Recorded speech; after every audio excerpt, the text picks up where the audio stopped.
একটি ষড়যন্ত্রমূলক নির্বাচনের মাধ্যমে ফ্যাসিস্ট আওয়ামী লীগ বাংলাদেশের ক্ষমতায় অধিষ্ঠিত হয়। তার আগে 2006 সালের 28 অক্টোবরে লগি বৈঠক তাণ্ডবের মধ্য দিয়ে বাংলাদেশের এই জমিনে পিটিয়ে পিটিয়ে মানুষ হত্যা করে তারা মূলত ফ্যাসিবাদের যাত্রা শুরু করেছিল। ক্ষমতায় আসার পর বিডিআর বিদ্রোহের নামে বাংলাদেশের দেশপ্রেমিক সেনাদেরকে হত্যা করে তারা বিডিআর হত্যাকাণ্ড সংগঠিত করেছিল। সাতনায় বাংলাদেশের আলেমদেরকে তারা হত্যা করেছিল। বাংলাদেশের কোরআনের পাখি আল্লামা সাঈদীকে মিথ্যা ফাঁসির রায় দিয়ে এই জমিনে শত শত মুসলিম মানুষকে তারা হত্যা করেছিল। বাংলাদেশ জামাত ইসলামকে দুর্বল করার জন্য ষড়যন্ত্র করে তৎকালীন আমির জামাত সহ অসংখ্য রহমতদেরকে তারা হত্যা করেছে। আয়নাগরের নামে বাংলাদেশের দেশপ্রেমিক জনগণকে গুম করে নির্যাতন করে এই দেশকে একটি অকার্যকর রাষ্ট্রে পরিণত করেছিল। উন্নয়নের বয়ান তুলে উন্নয়নের দোয়া তুলে এদেশ থেকে অর্থ লুট করে ব্যাংক লুট করে শেয়ার বাজার কেলেঙ্কারির মাধ্যমে এই দেশকে একটি ব্যক্তি এবং অকার্যকর রাষ্ট্রে পরিণত করেছিল। এত কিছুর পরেও তারা ভুলে গিয়েছিল অতীতে কোন ফেরাউন, কোন নমরুদ, কোন জালেম টিকে থাকতে পারেনি। এই লড়াই সংগ্রামের পথ ধরে গত 2024 জুলাই আগস্টে আবু সাঈদ মুক্তাদের অসামান্য সাহসিকতার উপর ভর করে বাংলাদেশে নতুন করে জুলাইয়ের ছাত্র জনতার গণ অভ্যুত্থান সংগঠিত হয়েছে এবং এই ফ্যাসিস্ট সরকার তার সবকিছু নিয়ে এই বাংলাদেশ থেকে পালিয়ে যেতে বাধ্য হয়েছে। সংগ্রামী উপস্থিতি, আজকে আমাদের এখানে উপস্থিত আছেন আমাদের শ্রদ্ধেয় মাজলুম জননেতা জনাব এডিএম আজহারুল ইসলাম। তাকে অন্যায়ভাবে মিথ্যা অপবাদ দিয়ে ষড়যন্ত্রমূলক মামলা দিয়ে গত 14টি বছর তার উপর জুলুম করা হয়েছে। এই রাষ্ট্রকে, এই দেশকে এটিএম আজহারুল ইসলাম সহ প্রত্যেক নাগরিকদের কাছে ক্ষমা চাইতে হবে। তাদেরকে তাদের ক্ষতিপূরণ দিতে হবে। সংগ্রামী উপস্থিতি, বাংলাদেশের জুলাই আগস্টের আজকে 1 বছর পূর্তি হতে যাচ্ছে, 1 বছর পূরণ হতে যাচ্ছে। আপনাদের কাছে আমার প্রশ্ন, আমরা কি জুলাই আগস্টের যে আকাঙ্ক্ষিত বাংলাদেশ সেটা কি এখন হাতে পেয়েছে? আমরা কি পেতে চাই?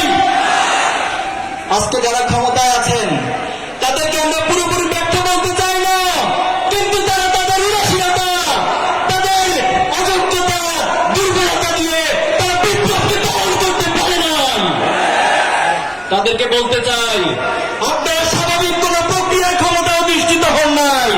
আপনারা আমার দেশের শত শত ছাত্র জনতার রক্তের উপরে ক্ষমতা অধিষ্ঠিত হয়েছেন। এজন্য আপনাদেরকে বিপ্লবী চেতনা ধারণ করে অবিলম্বে আবু সাঈদ সহ খুনিদের সকল গণহত্যার বিচার সম্পন্ন করতে হবে। 1 বছর পর এখানে পর্যন্ত জুলাইয়ের ঘোষণাপত্র দিতে পারেন নাই, এর চেয়ে বড় ব্যর্থতা এই সরকারের আর কিছুই হতে পারে না। আমরা বলতে চাই, অনতিবিলম্বে জুলাই আগস্টকে স্বীকৃতি দিয়ে, শহীদদেরকে স্বীকৃতি দিয়ে, জুলাই আহতদেরকে স্বীকৃতি দিয়ে, জুলাই যোদ্ধাদেরকে স্বীকৃতি দিয়ে ঘোষণাপত্র প্রকাশ করতে হবে।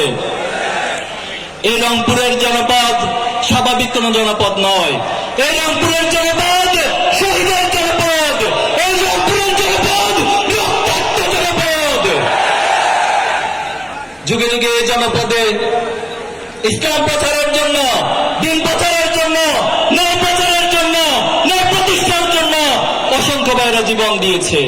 এই জুলাই আগস্টে শহীদ আবু সাঈদ সহ, শহীদ আব্দুল্লাহ তাহের সহ 22 জন ভাই রংপুর অঞ্চল থেকে জীবন দিয়েছে। আমরা এই রক্তের, এই গণহত্যার বিচার অবিলম্বে দাবি করছি।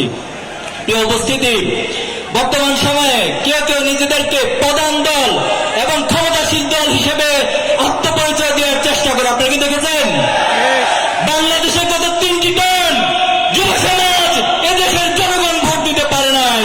কাজেই আগামী দিনে একটি সুষ্ঠু নির্বাচনের মাধ্যমে বাংলাদেশের মানুষ ঠিক করবে এদেশে কারা ক্ষমতায় যাবে, কারা প্রধান দল হবে। সংগ্রামী উপস্থিতি, এই রংপুরকে অতীতে রংপুরের মানুষকে ব্যবহার করে, রংপুরের মানুষের আত্মত্যাগকে ব্যবহার করে ক্ষমতাকে কাজে লাগিয়ে নিজেরা অট্টালিকা পাহাড় করেছে, কিন্তু রংপুরের সুষম উন্নয়ন আমরা দেখিনি। আমরা দাবি করছি এখানে যারা উপস্থিত আছেন নেতৃবৃন্দ, যারা আগামী দিনে এই রংপুরকে নেতৃত্ব দিবেন, আপনাদেরকে এই রংপুরের সুষম উন্নয়নের জন্য অগ্রণী ভূমিকা পালন করতে হবে। পাশাপাশি রংপুরের দীর্ঘদিনের যে আকাঙ্ক্ষা তিস্তা মহাপরিকল্পনা, এই পরিকল্পনা বাস্তবায়নের জন্য সরকারকে যথাযথ এবং কার্যকরী পদক্ষেপ গ্রহণ করতে হবে। আমরা পরিশেষে বলতে চাই, অনেকে আমাদেরকে এখনো পর্যন্ত ষড়যন্ত্রের মাধ্যমে রক্তচক্ষুর মাধ্যমে ভয় দেখানোর চেষ্টা করে। আমরা কি কারো রক্তচক্ষুকে ভয় পাই? আমরা কি কারো রক্তচক্ষুকে ভয় পাই? আমরা এক আল্লাহ ছাড়া এই দুনিয়ার কোন শক্তিকে, কোন রক্তচক্ষুকে, কোন চক্রাকে ভয় পাই না। আমরা সেই অবস্থানের প্রজন্ম, আমরা আমাদের হাত দিয়ে অসংখ্য শহীদদেরকে এই জমিনে দাপন করেছি। অসংখ্য শহীদের রক্ত এখন আমাদের শরীরে লেগে আছে। এই জন্য আমাদেরকে ভয় দেখাতে আসবেন না। যারা বাংলাদেশকে আগামী দিন নেতৃত্ব দিবেন, এই যুব সমাজের, ছাত্র সমাজের সাইকোলজিকে ভুলে, তাদের সাইকোলজিকে বোঝার চেষ্টা করে সে আলোকে দেশকে গড়ার চেষ্টা করবেন। আমরা আপনাদের সহায়ক সহযোগী শক্তি হিসেবে পাশে থাকবো ইনশাআল্লাহ। আগামী দিনে এই বাংলাদেশ হবে ন্যায় এবং ইনসাফের বাংলাদেশ। এই বাংলাদেশ হবে ফ্যাসিস্ট মুক্ত বাংলাদেশ। এই বাংলাদেশে এমন নেতৃত্ব আসবে যারা হবে সৎ, যারা দক্ষ এবং দেশপ্রেমিক। সেই বাংলাদেশ গড়ার দৃঢ় প্রত্যয় ব্যক্ত করে আমরা আমাদের শেষ রক্তবিন্দু দিয়ে সেই বাংলাদেশ প্রতিষ্ঠিত হওয়া পর্যন্ত আমাদের লড়াই সংগ্রাম অব্যাহত রাখবো ইনশাআল্লাহ।